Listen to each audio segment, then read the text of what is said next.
People, बरगद और रोहिणी के पत्तों और डालियों को काटकर वापस इन हाथियों पर लादकर ही लाते थे।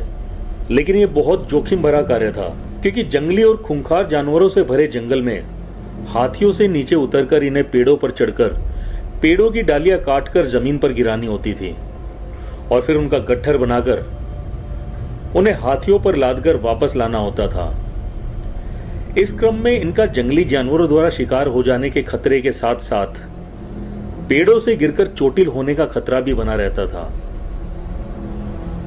उस दुर्भाग्यपूर्ण दिन चेतना नाम की हथनी के महावत कल्लू जब पर्यटकों को सुबह की सफारी कराने के बाद डिकाला कैंपस में पहुंचते हैं तो अपनी हथनी चेतना को एक 20 वर्षीय चाराकट महेश को सौंप देते हैं। वैसे तो वन विभाग के द्वारा बनाए गए नियमों के अनुसार कम से कम 3 चाराकट को जंगल में इकट्ठे जाना चाहिए, लेकिन उस दिन मानो काल ने महेश की बुद्धि ही फेर दी थी और न जाने क्यों वह चेतना हथनी को लेकर अकेला ही कैंपस से बाहर जंगल में निकल गया। डिकाला कैंप से निकलकर एक रास्ता वापस धनगढ़ी की तरफ जाता है और एक सीधा रास्ता मोटा साल की तरफ। तीसरा रास्ता ग्रासलैंड में सीधा चला जाता है।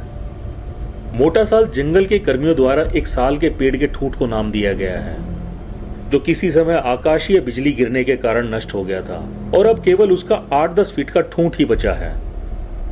इसके ठूंठ का आकार इतना बड़ा है कि आपकी आंखें इसे देखकर फटी की फटी रह जाएंगी और आपको यह सोचने पर मजबूर कर देंगी कि साल का यह पेड़ जब जिंदा था तो कितना विशाल रहा होगा और न जाने कितनी ही घटनाओं का यह गवाह रहा होगा।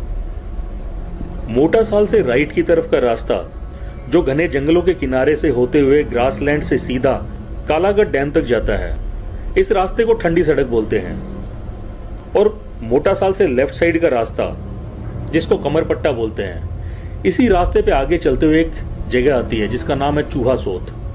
असल में पानी का एक सोत है जिसको वन कर्मियों द्वारा थोड़ा बड़ा कर दिया गया है ताकि इसमें ज्यादा पानी जमा हो सके। ये सारी बातें मैं आपको इसलिए बता रहा हूं ताकि ये वीडियो देखते हुए आप इमेजिनेशन कर सकें कि वहां का लैंडस्केप क्या होगा। महेश चेतना को लेकर चूहा सोत पर पहुंचा। उस समय वहां 8-10 मजदूर उस सोत को साफ करने का कार्य कर रहे थे।